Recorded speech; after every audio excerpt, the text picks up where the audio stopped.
सहारा और सुब्रत रॉय की मुश्किलें एक बार फिर बढ़ गई हैं। इन लोगों ने पहले लोगों को ठग कर खूब पैसा बनाया।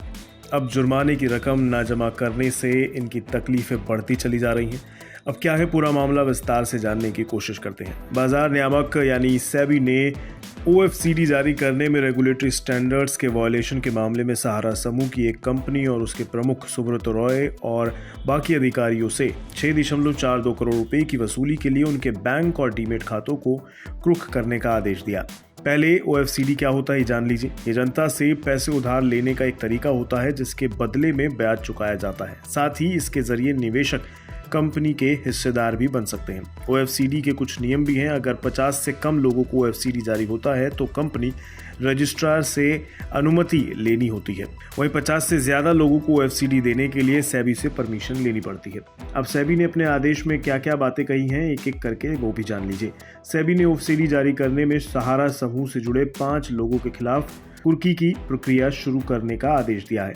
सेबी द्वारा कुर्की का यह आदेश सहारा इंडिया रियल एस्टेट कॉरपोरेशन, जो अब सहारा कम्युनिटी सर्विसेज कॉरपोरेशन के नाम से जानी जाती है, और सुब्रत रॉय, अशोक रॉय चौधरी, रविशंकर दुबे और वंदना भार्गव के खिलाफ जारी किया गया है। सेबी ने अपने नोटिस में सभी बैंकों, डिपॉजिटरी और म्यूचुअल फंड्स यूनिट को यह आदेश भी दिया है कि वे इनमें से किसी के भी डीमेट खातों से निकासी की मंजूरी ना दें। हालांकि इन लोगों को अपने खातों में पैसा जमा करने की छूट मिलेगी। और तो और सेबी ने सभी बैंकों को इन डिफॉल्टर्स के खातों के अलावा इनके जितने भी लॉकर हैं उनको भी क्रुक करने का आदेश दिया गया है। अब इतना तामझाम क्यों हो रहा है ये समझ लीजिए। दरअसल 2009 में सहारा ग्रुप की एक कंपनी ने शेयर मार्केट में जाने की इच्छा जताई। अब आपको भी पता है कि शेयर मार्केट में जाने से पहले सेबी से परमिशन लेनी पड़ती है। ऐसे में सितंबर 2009 में सहारा प्राइम सिटी नाम की कंपनी ने सेबी को आईपीओ लाने के लिए डीआरएचपी भेजा, यानी मार्केट से पैसा उगाही के लिए अपना बायोडेटा भेजा।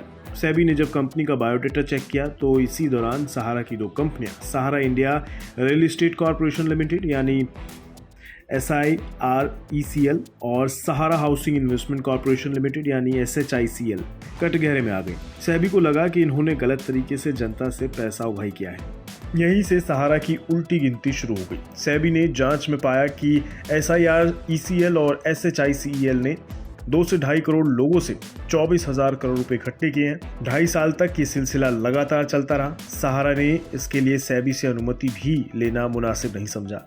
उस समय से सेबी के तत्कालीन board member doctor KM Abraham ने पूरी जांच की, जिसमें उन्हें पता चला कि सहारा के कई निवेशक फर्जी हैं और बाकियों का कंपनी से दूर दूर तक कोई रिश्ता नहीं है। आसान भाषा में कहें तो सहारा ने इन 2 कंपनियों के जरिए लोगों से पैसा उगाही किया और दुनिया भर में शोर मचाना शुरू कर दिया कि कंपनी इन पैसों से देश के अलग अलग शहरों में टाउनशिप बनाएगा। लेकिन सहारा ने ना तो टाउनशिप बनाए ना ही लोगों के पैसे वापस किए। गड़बड़ी सामने आते ही सेबी हरकत में आ गई। सेबी ने सहारा के ओएफसीडी जारी करने पर रोक लगा दी और लोगों के पैसे 15% ब्याज के साथ लौटाने का आदेश दिया। सहारा इस आदेश पर भड़क गया। वह इलाहाबाद हाई कोर्ट गया और सेबी पर केस कर दिया। दिसंबर 2010 में कोर्ट ने सेबी के आदेश पर रोक लगा दी, लेकिन 4 महीने बाद सेबी को सही पाया और सहारा को पेमेंट करने को कहा। सहारा फैसले के खिलाफ सुप्रीम कोर्ट चला गया।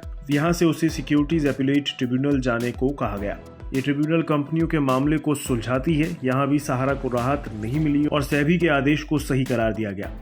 अभी भी सहारा अपनी गलती नहीं मान रहा है और मामला सुप्रीम कोर्ट में लटका हुआ है।